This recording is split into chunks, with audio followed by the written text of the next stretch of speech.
Vitality, as we say, Yamato Cannon and Vander in the, revamped Vitality huddle. He's speaking his famous words of encouragement. And there, is that a gremlin unicorn? What is that? This is from a man holding that's the manager. I think that's...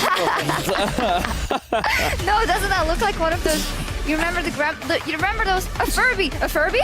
That's what I mean. Yeah, a Furby was a very common toy in British culture, which terrified a lot of small children.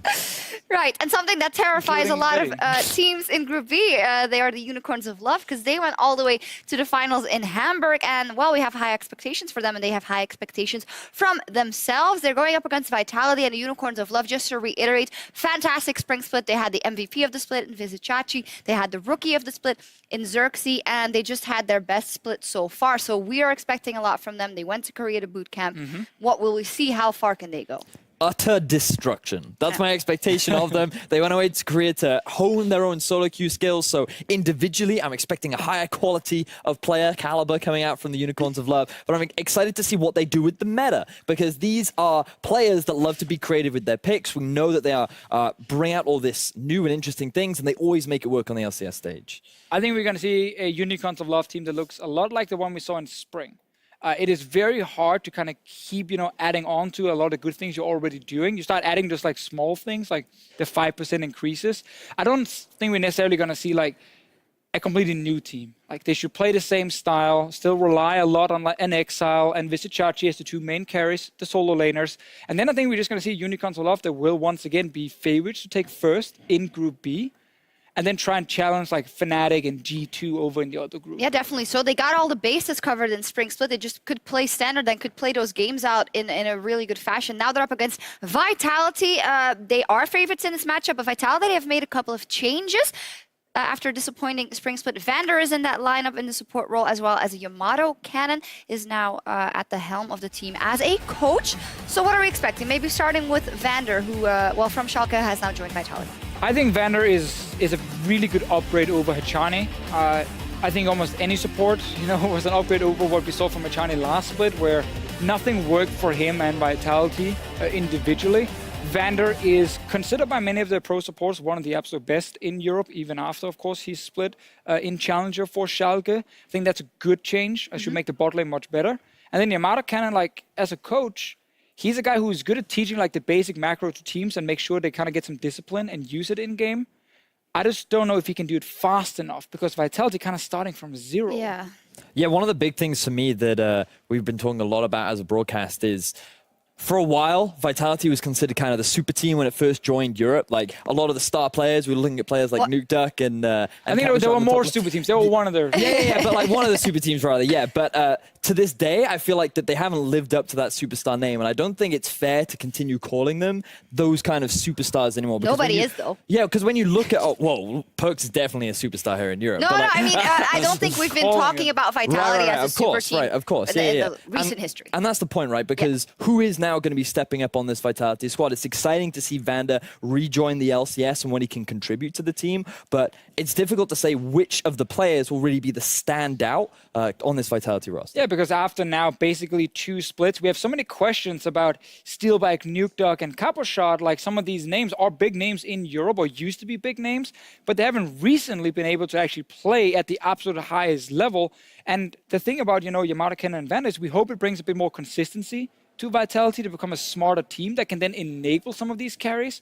But then you also got to have the individual performance to kind of take all the help you're getting and say, okay, now as a Steelback, I'm going to be that main AD carry that can really pull Vitality forward.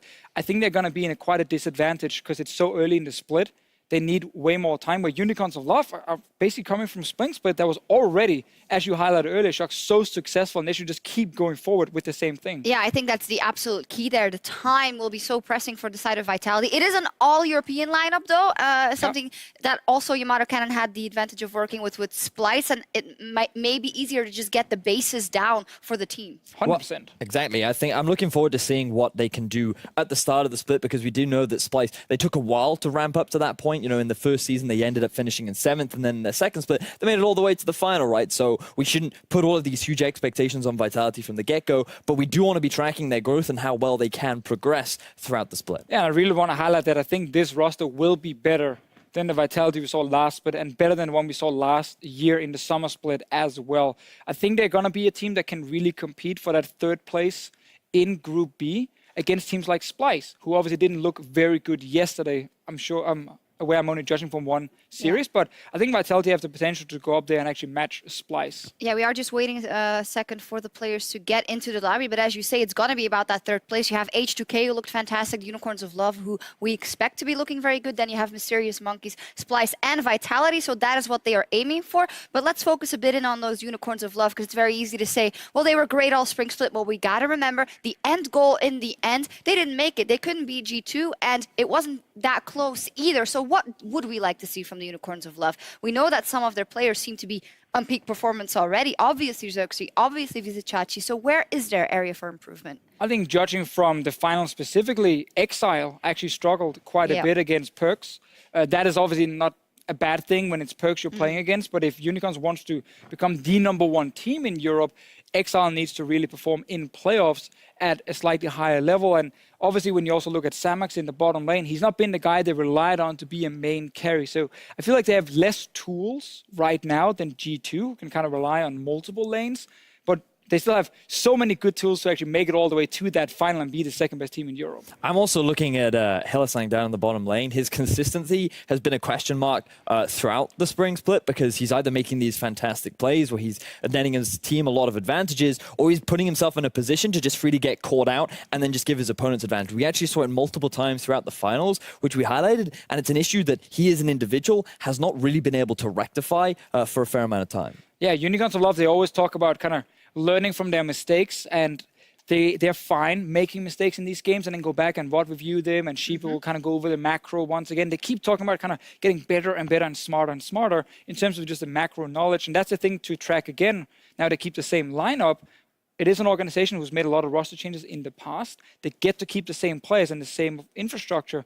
So I want to see them add on to the knowledge they actually gained in Spring Split and just slowly get even better, because these guys, I think they're favorites to go to Worlds and represent Europe together with the G2 esports, based also on all the points they picked up. Like if they make top 4 this split, oh, this is their year. This is their exactly. season. They have never made it to Worlds yet. No. And if they can keep improving this split, add on to what they've already built so far, they can actually be a team at Worlds who can also do a lot of damage. But that's obviously a long that's time in the looking future. far down the line, but it's very interesting to think about it. Yeah, and it's very interesting to think about seeing what we saw from H2K yesterday. Yes, we know it's only one series, but it's kind of fun to theorize the fact that obviously G2 looks in prime position, Unicorns of Love, this is their season. H2K, fantastic start, had that fantastic run. Fnatic, what will Misfits grow into? So it is, the pressure's also on for them, because I think they also realize, I mean, G2 is now turning into a dynasty that's been winning and winning and winning, but I feel like for the Unicorns, that peak performance is not something that can we expect that they will hit as easily, just as easily from the start of next split again. This is something that they should capitalize on, or try to. I think it's worth remembering that there's still a lot of young talent on Unicorns of Love for them to grow as well. Like Exile only joined, I believe, last summer of last year, 2016. They had Xerxes and Samax join this split, and they've already made it to a final. The fact that we've had this much growth in such a short amount of time, I just have to echo exactly the Fisher's sentiment. The fact that this growth is so rapid is fantastic for the Unicorns of Love. Yeah, I think this meta as well in the summer split should be pretty good. Like there's so many carries top lane you can play. You can see VIT from Renekton to a Fiora to a Camille. Like there's so many different options for him. And then also if you look at something like the bottom lane, we still see some of the utility AD carries being used like Varus and Ashe, and that's fine for Samax. But he's also a man who showed a lot of things on Lucian, trying to play more aggressive. And I'm hoping to see like a Xayah maybe from him, and of course, Rakan from Hylissang, but that is going to happen. We'll see what happens. I got the cue that the players are ready for picks and bans, so let's head over to our casters for game number 1. Thank you very much, Shucks, and good evening, ladies and gentlemen. I'm Trevor Quickshot Henry, joined at the cast stage by James Stress O'Leary. This is going to be a great series. The second place team from Spring are back, the Unicorns of Love. The Love Hurts crew, everybody's here, everybody's ready. And this one, I'm really looking forward to. I am indeed, so let's check out the players hitting the rift in this series, starting on the blue side with the Unicorns of Love. Returning to the top lane is your Spring Split MVP, VIT, rookie of the split jungler Xerxes, Exile in the mid lane, Samax AD carry support Hylissang, and their coach, Sheepy.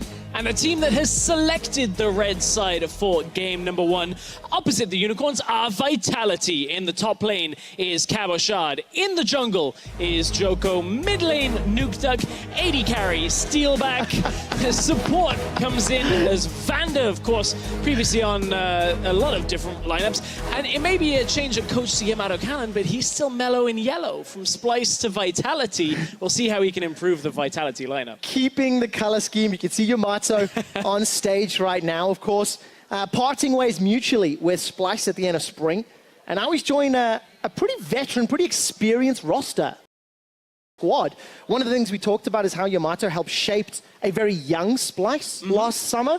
Now we need to see what he can do with more experienced, maybe longer struggling players on the side of Vitality, get them back to winning ways. And as we enter the first draft between these two teams, this is where we could get a few of those answers. How will Yamato's influence on the veteran players actually pan out as we have the first 2 bans coming through? The analyst has talked about how Xayah is one they aren't expecting to see for Samux, and Hylissang Samux on his public account has been spamming this champion in solo queue. So out goes Xayah. That means Rakan does not really need to be banned anymore, and the duo is off the rift for game 1. Yeah, unfortunately the case. Not going to be able to see that one yet in terms of the rest of the band. Still the power picks that we're seeing in the EU LCS meta here for week 1.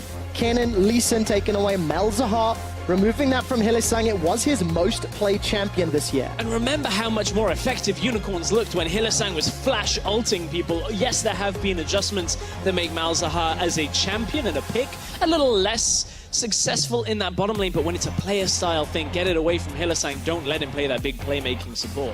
Yeah, gonna take that one off the table. Last ban here, the Varus, targeting that to Steelback. So Ashe is still up and available. Zach removed from the pool, and the Unicorns of Love got a lot of options available, but I think the Lulu is screaming out. We've seen Thresh first picks a couple of times. It's gonna be Caitlyn instead. For Samux, the Caitlyn, it was synonymous for them throughout spring. You gotta look at Elise. Thresh suddenly go up in priority here when you look at the remaining champions. You mentioned the Lulu. I wouldn't be surprised to see Unicorns pick it up on this rotation. The poke champions into Thresh are still okay. They're still pretty strong in that bottom lane, but if you get all in, Vanda on this Thresh we've seen in days gone by has punished you very severely. Vanda used to be called Vanda Life for at least a split. For at least a split.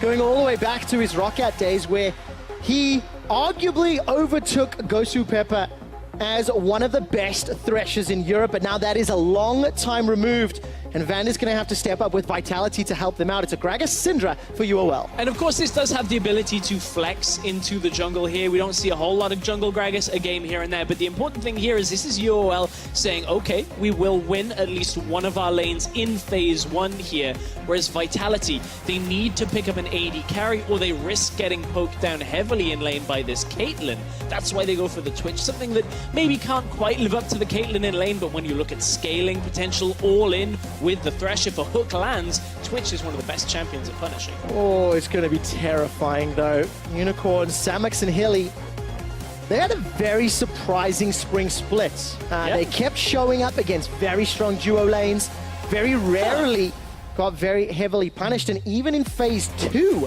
Vitality decide to ban the Rakan. So that's a little bit of a shock. Normally we don't see that in this order. Well, looking at reasons why you might ban Rakan out, we saw earlier how good in lane his ability to get on top of targets and actually disrupt skirmishes. I wonder whether that's an attempt here that denying the all-in potential by a Rakan knockup or something like that. Vitality just don't want that possibility to come out. That might be one reason that we're seeing that. But Unicorns still staying focused now towards the mid lane. The Syndra, of course, already locked in for them. Away goes that Lucian, typically picked into Orianna. Fizz still available. Echo we've seen fall off in the recent patches, but is still a good matchup into that Syndra specifically. It is indeed, and I'd like to see Nukeduck back on an assassin. Didn't see too many of them throughout the course of the spring split, and hell, the name Nuke is in his name. Like somebody that can blow something up. Last 2 bans is going to be the Tom Kench and the Galio.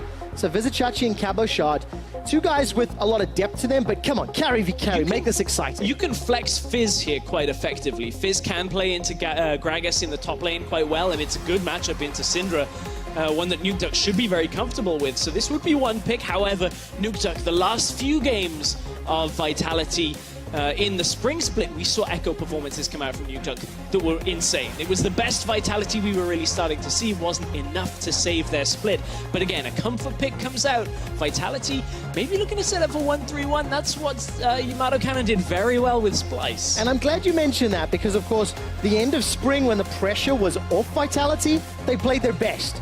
They've got an all-European roster now to start off summer, new coach, and we'll see how well they play. Rounding out Unicorns of Love team composition, it is Shen and Brom, so we know that's a Gragas jungle. It's in line with the Rakan, the Tahm Kench that was banned away, something that can play protective now. Alongside this, Caitlyn has a fair amount of dominance in lane, but where Vitality go next surely has to be lane strength. Kled would be one option.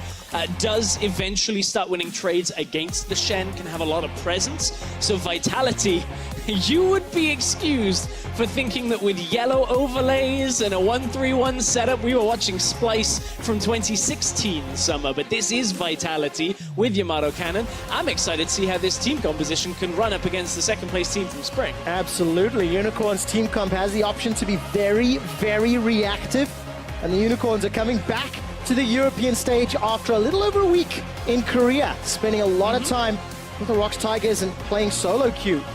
Sheepy and Yamato will be shaking hands once again. This time, however, Vitality, new org, new players. How well have they prepared? How much practice have they secured?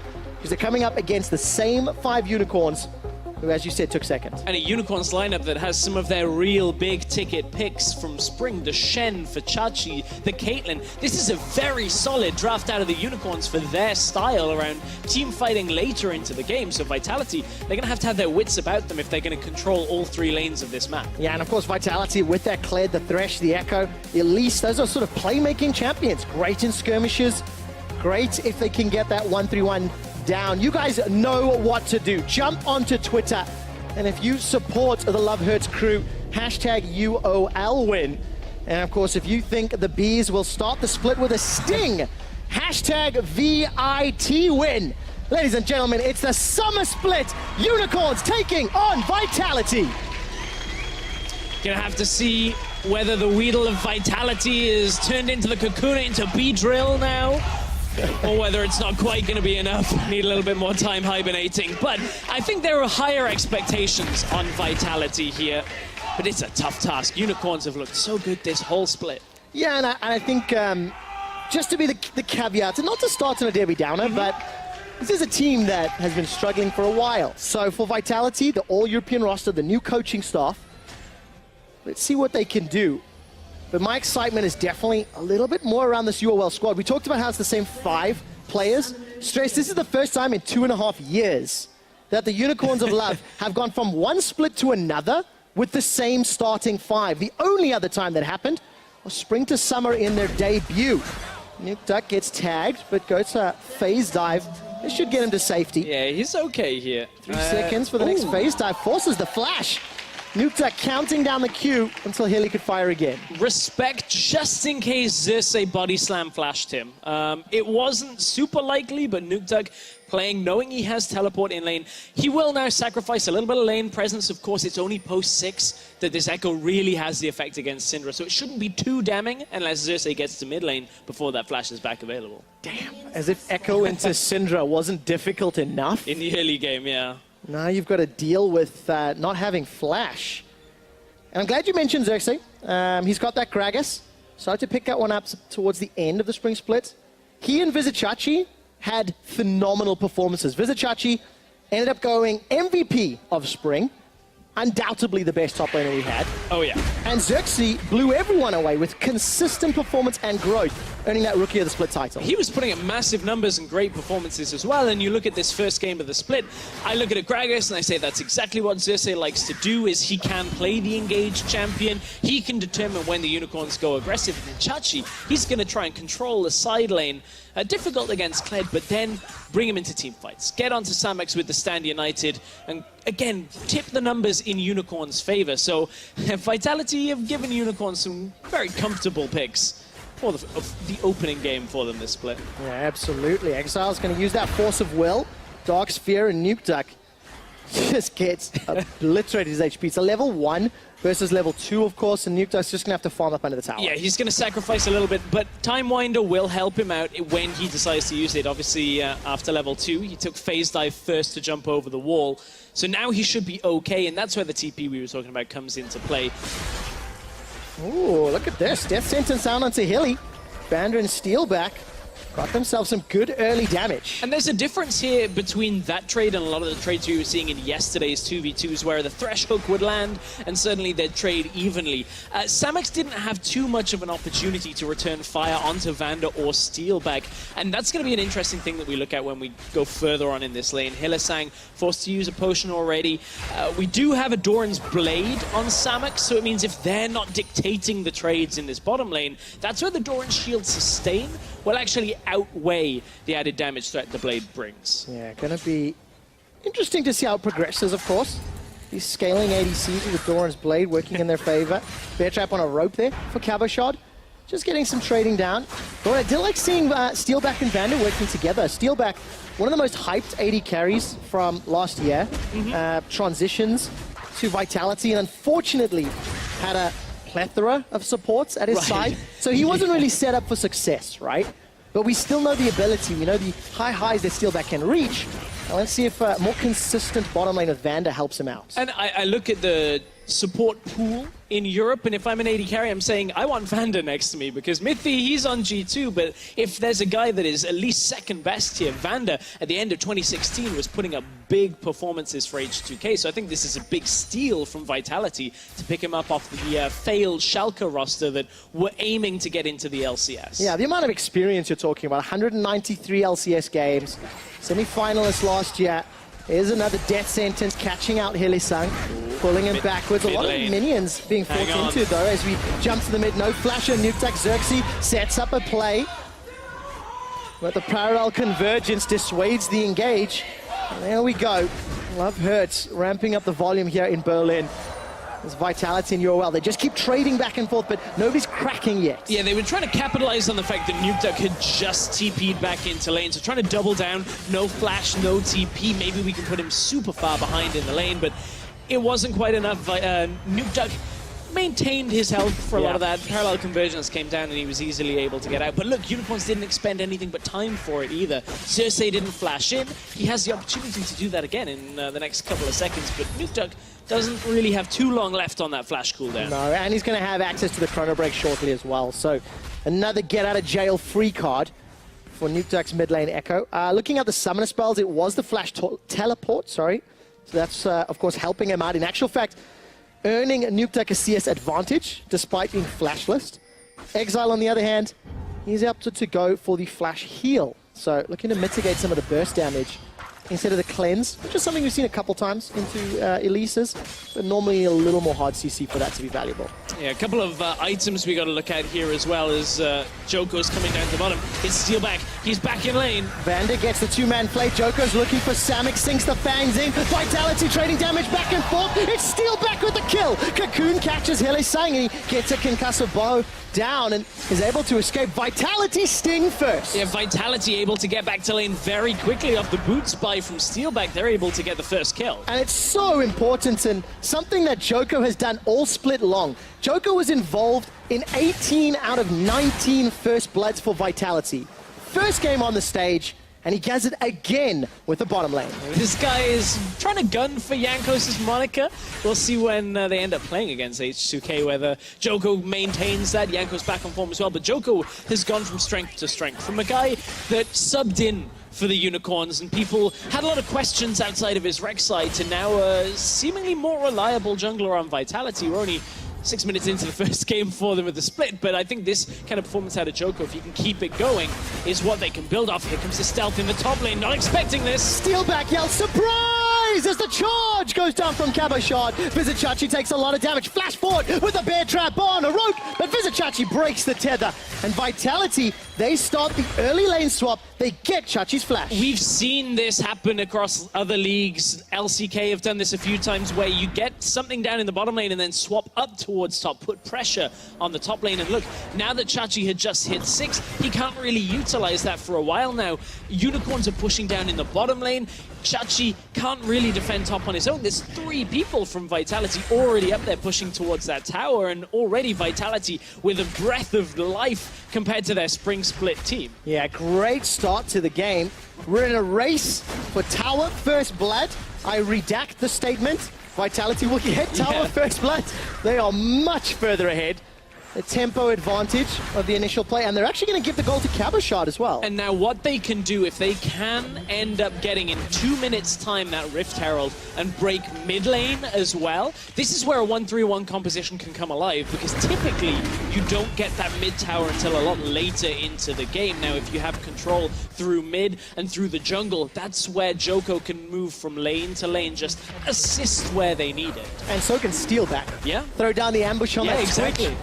The roaming death squad that Vitality can put together. All right, Nukeduck, he's gone in with a parallel convergence. Dragon still not secured. Samax will join. Exile and TP's Xerxes. coming in. Big fight breaking out. Infernal Drake is the objective. Joko, no smite available. He's in the pit. That's a 2-man stun. Vitality forced to repel up into the air, but they get the Dragon as well. Vitality getting objective after objective here. It's only a minor gold lead for them, but still, this is so much quicker, so much more involved than Spring's Vitality were, and it's all off the back of first Joko making the first set of plays in the game, and then dragging their bottom lane up to the top side, bringing them down to Dragon. They're being very active on the map. And I think it's very important that Vitality secure those objectives, because they are still even in gold.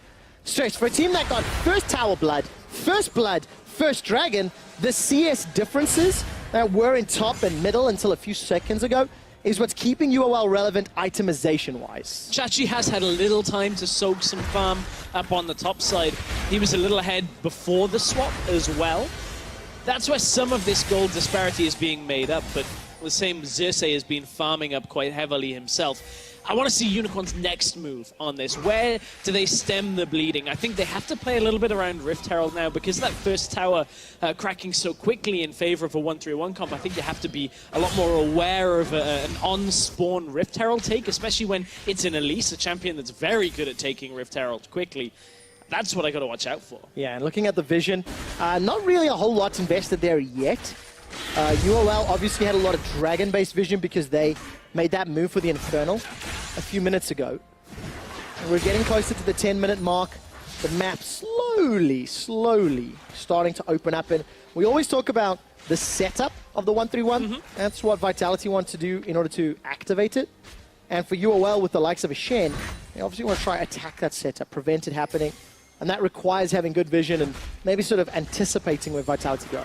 Yeah, Nukeduck did just use his TP, so it's a little more difficult to set up a 1-3-1 here. But this is all focused again at pushing mid lane back out, making sure Exile doesn't have the ability to look elsewhere, because Vitality, they're going to start up this Rift Herald, as we said, on spawn. This is what a composition with 1-3-1 is aiming to do. It is so much higher a priority than any kind of Dragon, apart from Infernal, would be, and the Infernal Drake already dropped in this game. Yeah, and of course you're gonna anticipate the Herald being dropped in the mid lane. Yeah, maybe trying to deal with Syndra's wave clear. A little bit of a slow response here, UOL. They've grouped up mid, moving into the river, but it's too late. Vander, a lot of respect with that flash early. Yeah, and this is Unicorns actually preemptively responding to this. They push mid out and say, okay, we know you need to stack a wave to have the full effect from this. Because remember, Rift Herald will not break a tower from 100% of the way. You have to facilitate either damage first or damage alongside to crack the tower. And that's why Unicorns are saying, okay, it looks like an ARAM for now, but we need to make sure they cannot get a free mid tower from this Rift Herald. Great reactive play. Unicorns marginally ahead in gold. They're still farming up a storm. Advantages in top, middle, jungle, and even a 10 CS advantage for Samax. And of course, dissuading the potential push. Look at the timer on that Rift Herald for Joko. A little over sort of minute 45 seconds left before he can activate and summon her to the lane. One thing that may hurt Unicorns for a little while in this game, at least for the next 3 minutes where the Rift Herald item is in effect, if Samax and Exile are both sitting mid lane, where a Caitlyn wants to be and where a Syndra likes to be, you're sharing fun, you're sharing experience and getting further behind. So while they have leads right now, keep your eyes on Steelback, who's happily sitting out in the side lane, farming up, making sure they can keep on top of it, but Vander might be spotted. Oh, flash from Hillisang. Remember, Vander, he got caught earlier. Death sentence is not going to be enough. And unfortunately for Vander, he goes down. The Unicorns on the board. This is the perfect way to neutralize any mid lane play, and of course now they've got to be careful that the Nuke Duck isn't just on his own. They've said, okay, just mid lane, yes, it's important, but let's just get any tower here. Let's unlock the bottom lane for Nuke Duck and Cabochard. Let's go down to the bot tower, but look, Samux and Hylissang and Xerxes are on their way down to the bottom lane to defend against this, but it might be all a ruse, because Vitality is still heading towards mid lane. All right, Steelback bailed out of the lane. There's some support. Gigantic burst as the Rift Herald hammers down with the charge. Now, she will get killed. Steelback, surprise! He gets tagged, chunked, not killed, though. Out of mana from Exile. Stand United buys a few extra seconds. Nuke Duck has to run away, and Visit Shachi saves Exile. Vitality try and throw everything and still trying to break this tower. You saw the ineffective Rift Herald in the bottom lane because Unicorns had retreated, and there's the strength of the Shen pick. The Vizichachi stamped his name into that MVP trophy from the spring split. It's easy to save Exile, and suddenly Unicorns really have taken a lot of the bite out of Vitality's composition for the next few minutes. Yeah, 10 games played on Shen this year, 7 victories for Vizichachi, and an instantaneous shield once Exile flashed away. But crucial to note that flashes being down have been ganked this game. Early on, Xerxes attempted mid. It was unsuccessful. Vander being caught out. Maybe walking into someone. You could argue the semantics of that. But either way, it's the Unicorns that are just marginally ahead. And I just keep going back to, you got to give some kudos to the Unicorn squad. They lost first Tower, first Blood, first Dragon, but they're ahead in gold. And it feels like this comp can react very well to Vitality when they're not surprised. And they have done. Putting everybody in mid lane, stopping any kind of play off Rift Herald, then moving towards the bottom lane to deny it again, then defending a play and now pushing on to mid. Vitality might start struggling with where their plays should go because 2, 3, 4 plays have now failed. Yeah, and such a good charge there from Hylissang. Actually jumped over to a minion and blocked the Time Winder to allow the minions to just keep hammering away on the tower. Take a look up at the top lane. Black Cleaver's been finished for Cabochard. He's sitting in the Tiamat into Kim's Razor. Gets stunned onto Nuke Duck. He's going to decide to go forward. Unleashed power from Exile. Wow! Thunderlords and Dark Sphere takes him down. Nuke Duck didn't even use the ulti. Now Vander's in trouble. The Box and Flash are available. Neither are used. Unicorns get 2, and they get the tower as well. He couldn't use it because it was 1 second away from being available. As his corpse fell to the floor, it came back off cooldown. Unicorns of Love finding the slightest of margins to punish Vitality, and now it's Unicorns taking down the first mid tower of the game when it's everything Vitality have been aiming for the last 5 minutes. There's been so much talk about mid laners in Europe in the spring split, and Exile is one of the guys that just performed phenomenally. Look at this great start. So looking at it the first time around, this is actually, the indicator is incorrect on the replay here for Echo. It was 1 second away from being available. Nuke Duck undoubtedly would have hit it if he could, but Exile getting that sphere just underneath Echo, taking down the kill. And that just means UOL stamp control on the game, Stress. They get that outer turret while we were in the replay. Looks like they're going to secure this dragon here as well. Vitality will arrive in a moment or two. Hilly may need to yell, stand behind me. He does. Gets behind Xerxes and easily escapes. And that just means Unicorns,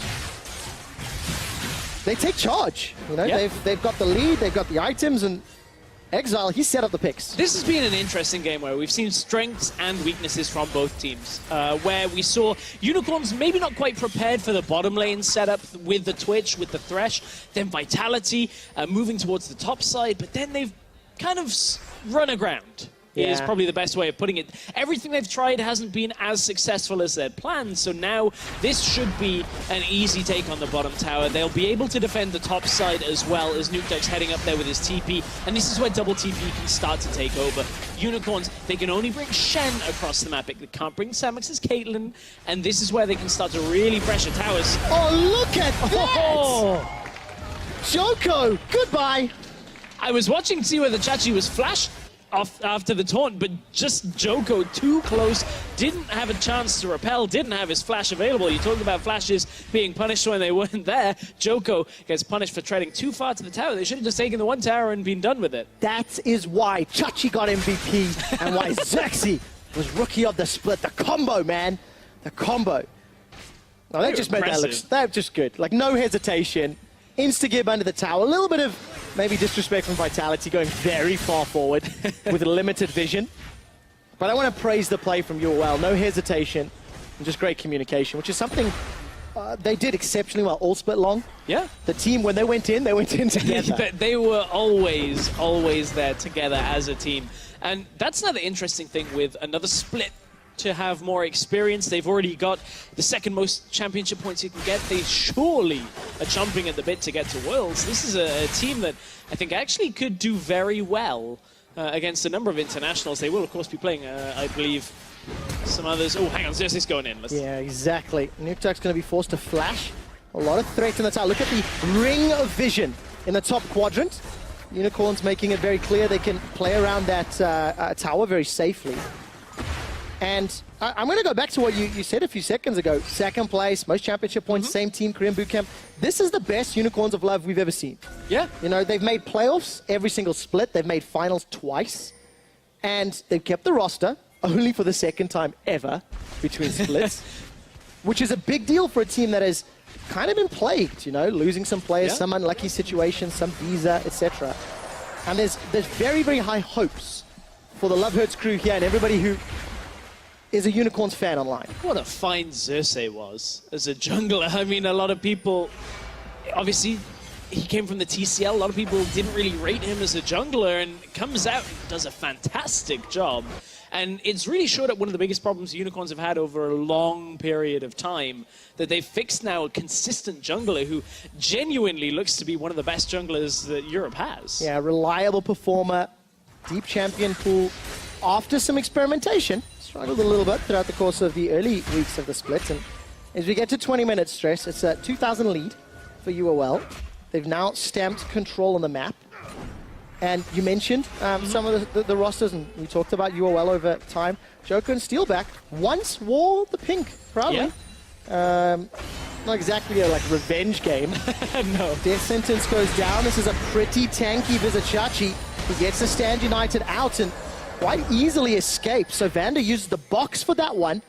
A little bit of an optimistic attempt. I think there's one thing to say. I don't think a player's ever left the Unicorns with any malice. I don't think we've ever heard any behind-the-scenes stuff. So certainly, as you said, not a revenge game for them. But an interesting story nonetheless is Caboshot is going to get stunned up. Nukeduck may not be able to react in time. That means retreat! But Caboshot can't retreat.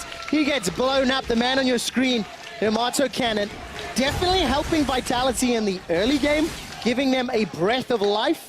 But now Vitality showing some weaknesses against a very veteran, battle-scarred Unicorns of Love squad. And this is becoming reminiscent. If I remember, it was an H2K versus Splice playoff series. I know that doesn't seem too relevant, but Splice playing 1-3-1 under Yamato Cannon couldn't break mid-tower for 30 minutes of the game, and their composition fell apart. And it feels like the same weakness for Vitality here. They tried, they overextended, played into the Unicorns' hands, and now they don't have the room on the map to play this composition out. Yeah, and of course, you know, you have to give some props to the Unicorns. Once that Rift Herald went down, they instantly responded and went, oh, I know what to do. This is where you ARAM mid, guys.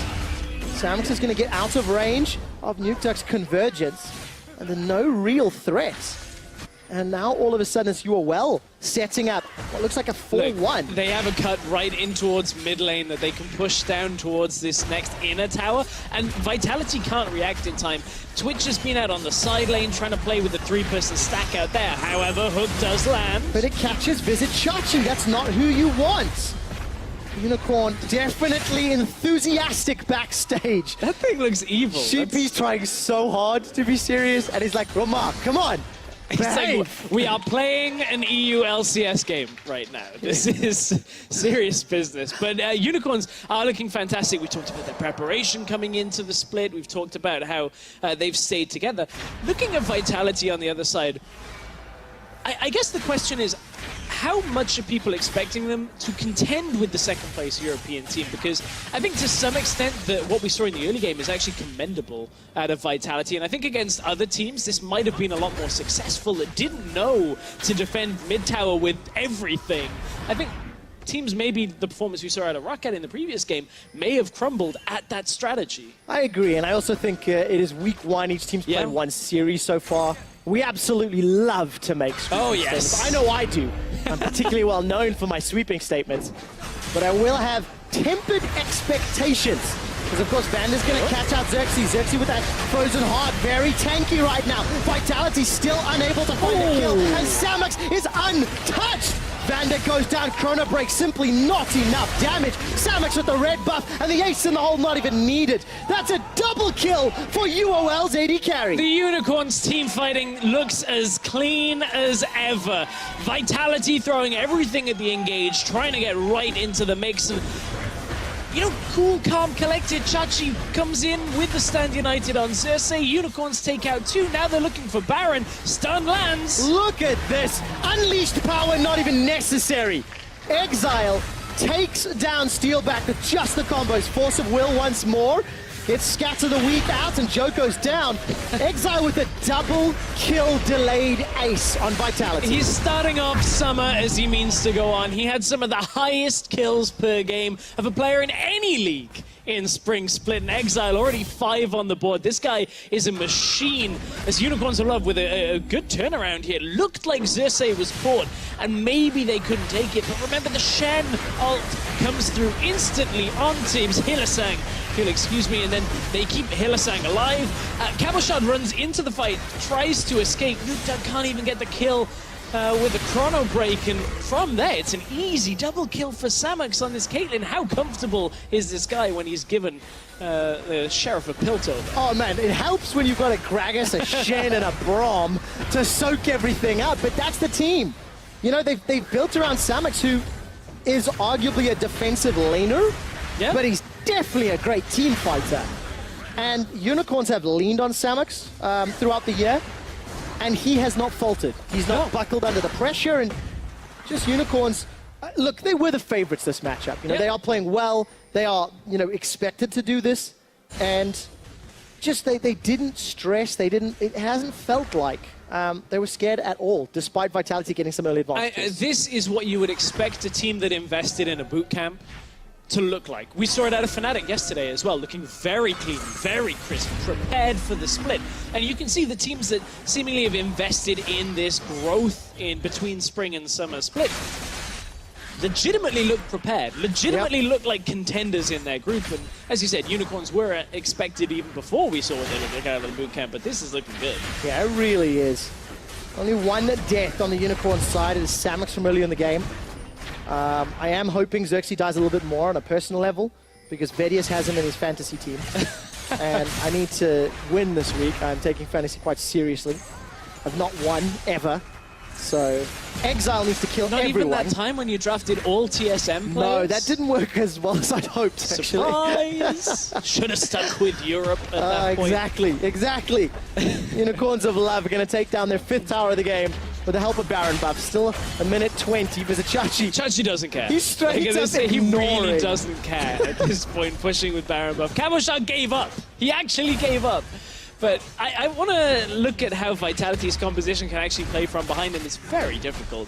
You look at a Thresh support when playing from behind, you basically have to catch somebody, flash hook them, try and outplay, and that's why what Vander's kind of been trying to do, but it's so tough to actually play from behind against a team fighting composition for a team fighting team that have done it very well. I am glad you mentioned that, though, because yes, it is a gigantic advantage. However, there's only 2 damage sources on the side of UOL, so if Nukeduck and Vander can somehow find a target, it'll buy them time.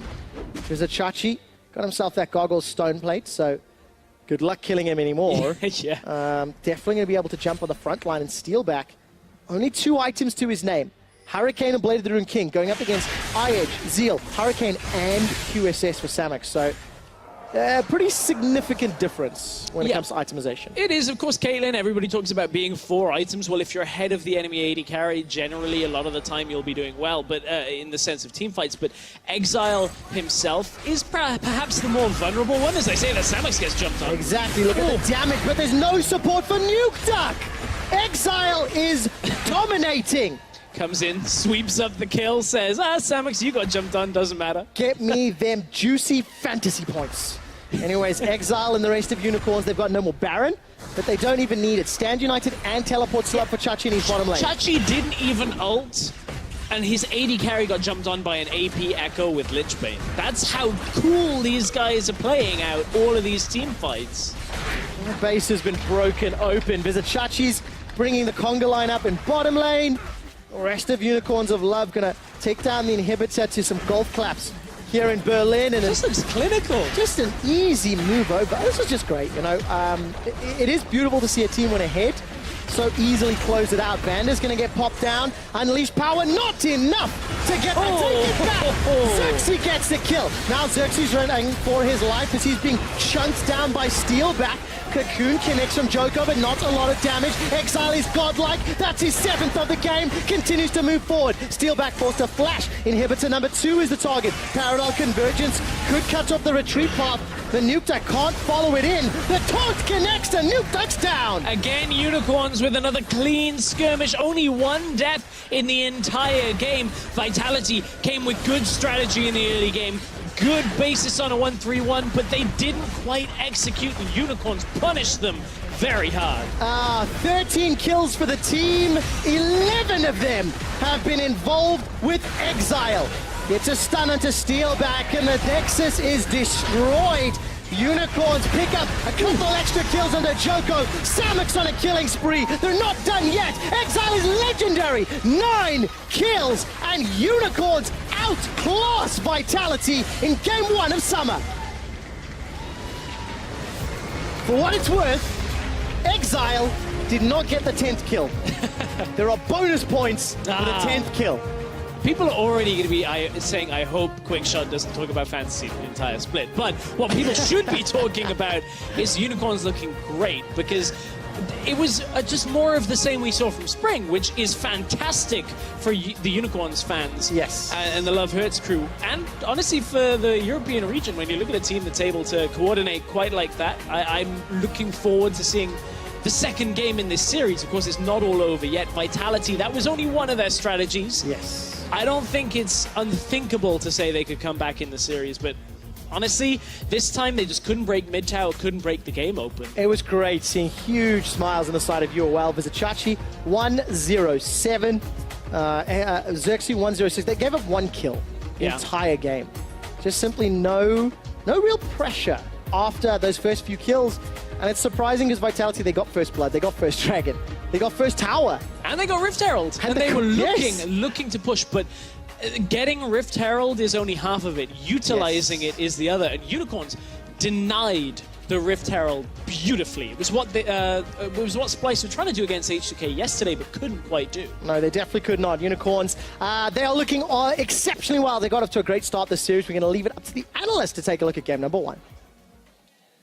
Well, hot damn, the Unicorns of Love. It was like they didn't miss a beat between Spring and Summer. What a very convincing game from them. But we do have to pay some tribute to Vitality's early game because they didn't seem disheveled right from the start. They did seem to have kind of a plan and some moves early. Yeah, there were a lot of question marks as to what would Vander be able to bring to the team. Well, he brought off a fantastic start to the side of Vitality by netting themselves the very first kill. I mean, like, things are looking really positive. The fact that Vitality, they made a very smart roam up to the top side of the map. Yeah, because bear in mind, like, you push in bot and you think, oh, if you've got an advantage down the bottom lane, you try to keep pushing that advantage. But instead, Vitality choose to make a roam top.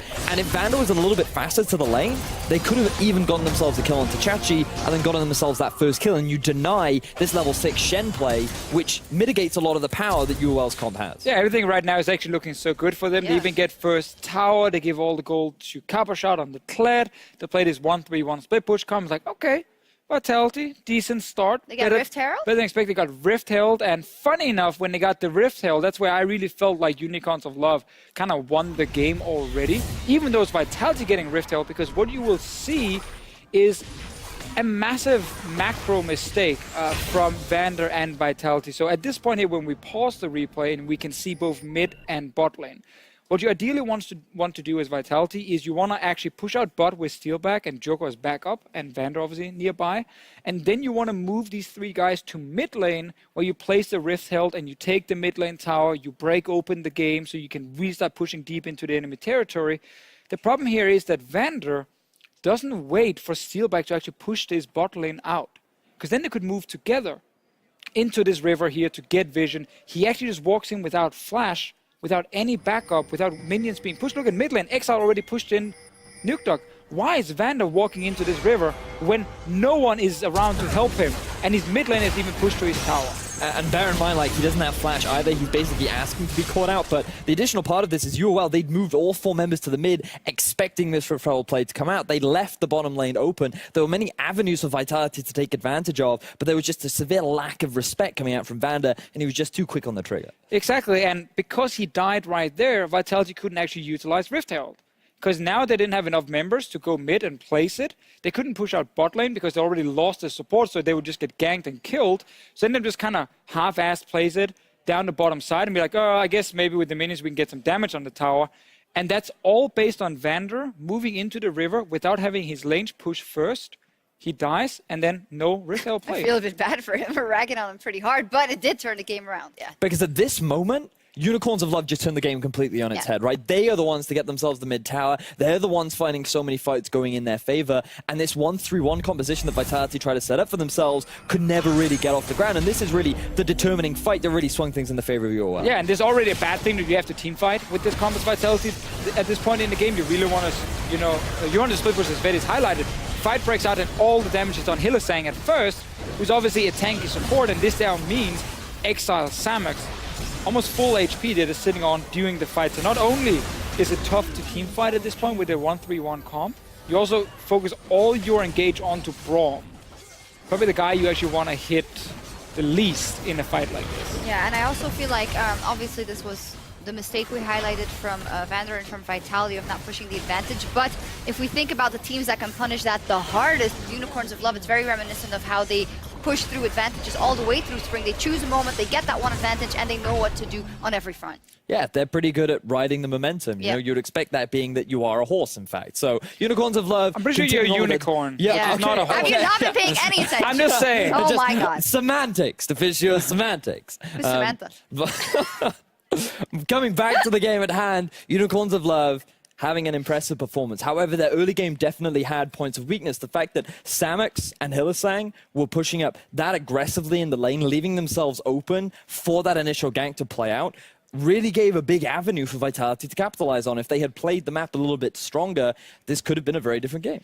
We've seen some games now here, week 1 ULCS, where our top teams have looked very, very good. And some of the middle tier teams have actually looked quite weak in comparison. Yes, okay, it's week 1, but like think back to H2K versus Splice, game 2, Fnatic yesterday, now Unicorns in this game, like it ended up being quite a stomp in the end. So I want to see the top teams keep going, but we also need these middle tier teams to really start like catching up the next few weeks. Yeah, it looks like one small mistake because that the top teams are so good at this time already, just know how to convert it into a win very quickly. And the punishment for those mistakes that you might get away with against other teams or in other scenarios are punished a lot harder. So we'll have to see. And of course, Vitality can't make those mistakes. We can see if, I don't know where I'm going with anything, but we'll see if they can win the next game, right? Oh my God, we're going to take a short break. Can you read that for me? We're going to take a short break, but when we come back, we'll have game 2 between the Unicorns of Love and Vitality. Stick around. Nailed it.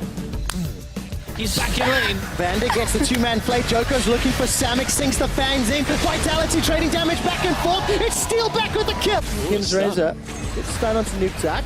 He's going to decide to go forward. Unleashed power from Exile. Wow!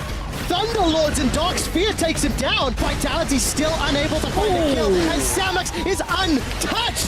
Vander goes down, Chrono Break, simply not enough damage. Samex with the red buff, and the ace in the hole not even need. Unicorns pick up a couple extra kills under Joko. Samex on a killing spree. They're not done yet. Exile is legendary. 9 kills, and Unicorns outclass Vitality.